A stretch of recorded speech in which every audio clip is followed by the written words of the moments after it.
Coucou les internautes, est-ce que vous entendez ce qui se passe derrière? Ah oui, c'est les cloches, parce que dans quelques jours c'est Pâques. Et la maison Vagalier a gentiment accepté de nous recevoir, et pourtant je peux vous garantir qu'ils sont un petit peu dans le jus, et c'est normal. C'est Catherine Vagalier, la boss de la maison qui nous reçoit. Bonjour Catherine. Bonsoir. Alors, un petit historique.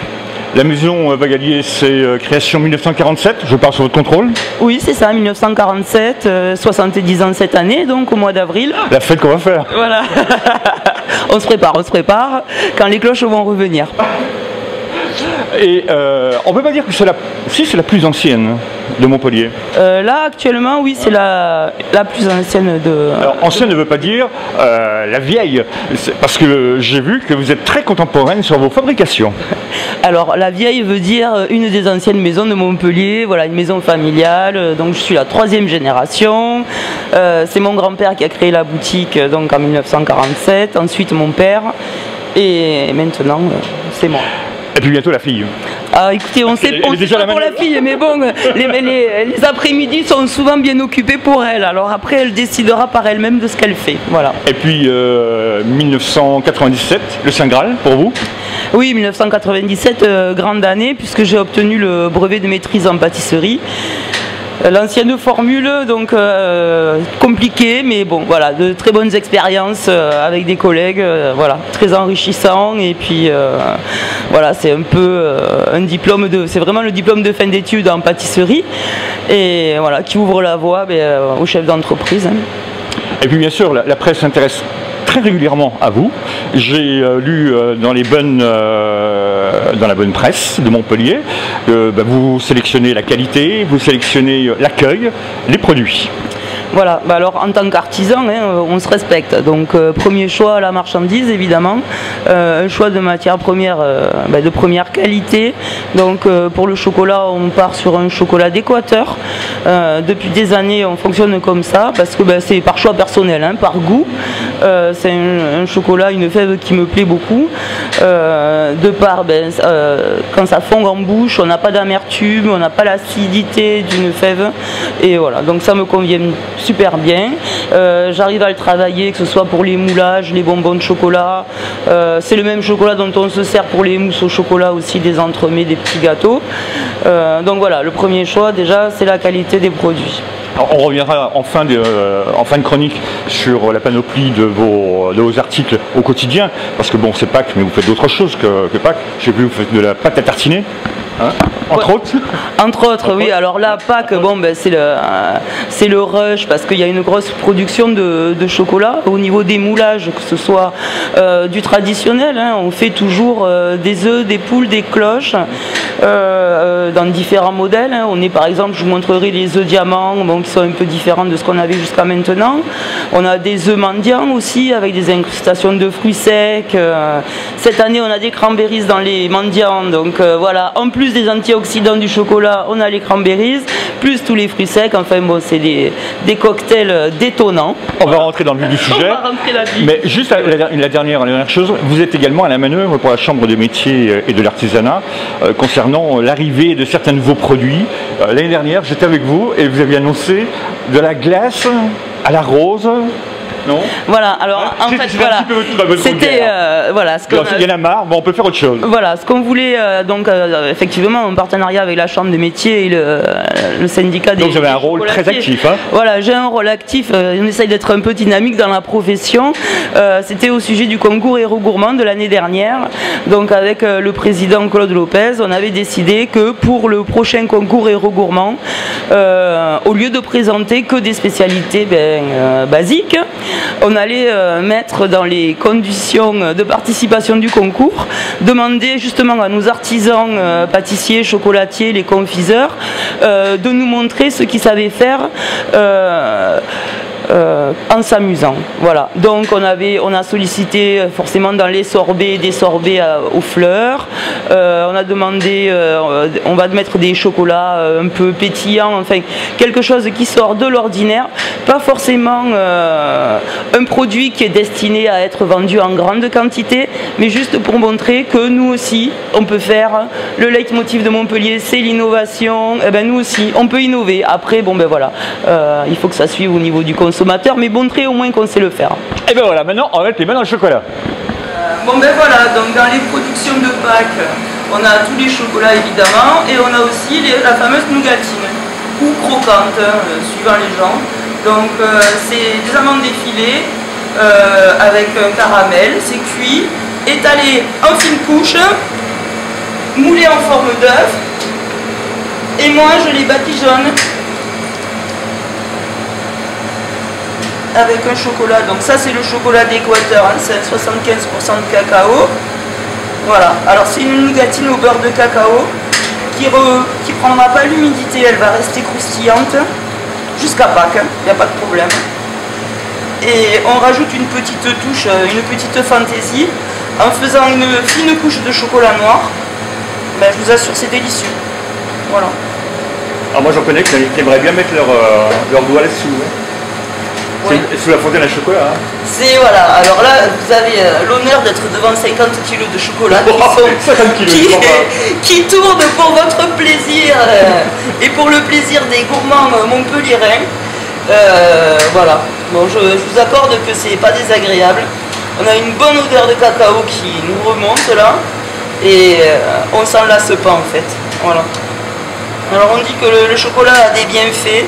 Moi je vous assure que le bienfait c'est que c'est apaisant, parce que de le voir tourner comme ça toute la journée, eh ben, franchement ça fait du bien.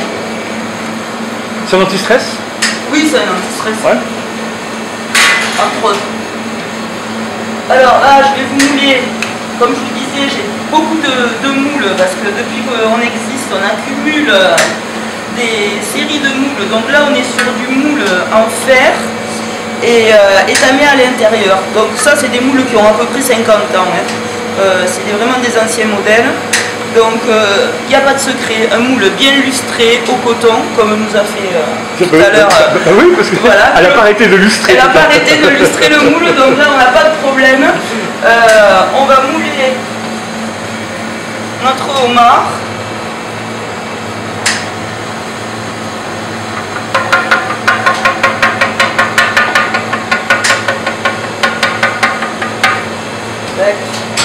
Voilà, donc le principe du moulage il est simple, hein. Un moule bien propre, un chocolat à température et une fine couche de chocolat. Voilà, pour avoir un bon croquant sous la dent. La première couche très importante, très fine, un bon croquant, une brillance, et après ben, pour la solidité évidemment on viendra faire une deuxième couche. Voilà, donc tous les moules, en fait, tous les moulages, c'est le même principe, tout passe entre nos mains. Bon alors bien sûr, à la maison, avec les enfants, on peut s'amuser à faire quelques moulages avec des emballages, faire assez attention, mais ça n'a rien à voir avec les produits que vous vendez, on est d'accord? Oui, voilà, on peut s'amuser. C'est comme beaucoup plus complexe de faire ça que... C'est-à-dire que moi ce que je recherche, c'est le brillant, chocolat, et le cassant dans le moulage. C'est ce qui est super important pour qu'on se régale quand on le déguste. À la maison, peut-être que vous n'aurez pas ni le brillant ni le cassant. Vous arriverez à faire un moulage, évidemment. Après, ça ne sera pas un moulage de pro, mais bon, les enfants seront contents. Donc déjà, c'est bien. Pour occuper le mercredi après-midi. Oui, ben, ça occupe bien. Après, ça occupe bien la maman pour nettoyer tout le chocolat dans la cuisine aussi. Mais bon, c'est du bonheur. Est-ce qu'on peut faire les moulages avec les pâtes à tartiner que vous faites? Parce que j'ai vu que c'était... Non, la pâte à tartiner, c'est vraiment de la pâte à tartiner. Il vaut mieux acheter les tablettes de chocolat pour le faire avec chez vous? Oui, ouais. Pour faire les moulages, il vaut mieux prendre des tablettes de chocolat. On est à peu près garanti d'avoir cette... Oui, il faut faire attention à la température. Hein. Le mieux, c'est de le faire fondre gentiment. On a connu du mercredi, je parle, hein, pas pour, pour le dimanche ou la vie de Pâques. Hein, non, pour le week-end de Pâques. Faites autre chose. Hein, il faut se faire plaisir, puis il faut se faire plaisir. Non, pour le dimanche et le lundi de Pâques, venez me voir. Je vous expliquerai si vous voulez. Mais ne vous lancez pas dans du moulage dans le chocolat. Donc ça, c'est les fameux œufs diamants. Voilà, donc ça, c'est les œufs diamants. Donc là on est sur, vous voyez au niveau du moule, bon mais ça n'a plus rien à voir par exemple avec le homard, hein, on est sur du moule en polycarbonate, donc c'est quelque chose de très solide, qui se nettoie facilement et qui a un brillant aussi très intéressant, voilà, une bonne rétractation. Donc il y a toute une évolution dans les moules aussi, hein, pour travailler, c'est pour ça que tous les ans j'achète des moules, j'ai des modèles différents, je continue à tourner avec les anciens moules parce qu'il y a des formes qui n'existent plus, hein, les homards comme ça. On en a en plastique, mais c'est pas du tout le même rendu, quoi, hein. On voit bien qu'il y a une différence d'époque. Voilà, c'est un peu rétro, mais moi j'aime bien. Voilà. On est toujours à la poule et au lapin, non? On est poule, voilà, poule, cloche, œuf, lapin. Voilà, ça c'est la base.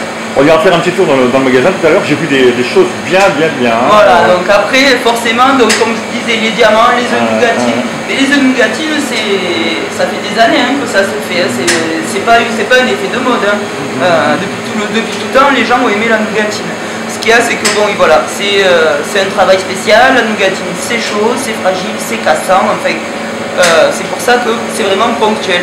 On avait fait une petite série la semaine dernière pour montrer aux clients pour qu'ils choisissent les tailles pour commander, évidemment, hein, parce que ça fait partie des choses qu'il est préférable de commander. Et ben voilà, là il y a encore une série aujourd'hui, tous les jours on va faire des œufs, voilà, jusqu'au lundi de Pâques. La nougatine dont je vous parlais, elle est travaillée donc très molle. Hein. Là il va l'aplatir avec un rouleau en fer parce qu'en fait il faut du poids pour étaler les amandes sans faire trop de brisures hein, parce que ce sont des amandes effilées et le sucre aussi. Voilà. Donc voilà, l'idée c'est de faire une abaisse de nougatine. Donc on est toujours sur nos moules en fer. Hein. Ah oui, d'accord. Voilà, ça c'est un moule en fer à chocolat. Voilà, je le moule aussi en chocolat. Et huilé également, non? Voilà, donc bon, j'ai une série que je condamne parce que ça les raye un petit peu la nougatine. Donc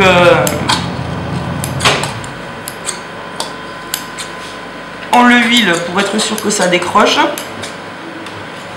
Il faut lui donner la forme. Bon, ça a l'air super facile hein, comme ça. Mais alors on doit se brûler non? Parce que la nougatine elle est chaude. La nougatine elle est très chaude. Il faudra aller m'en essayer pour et voilà, ça a l'air simple mais bon, rien que le coup de ciseau, il faut avoir un petit peu l'habitude. Voilà. Et là on va le laisser refroidir. Il va prendre la forme.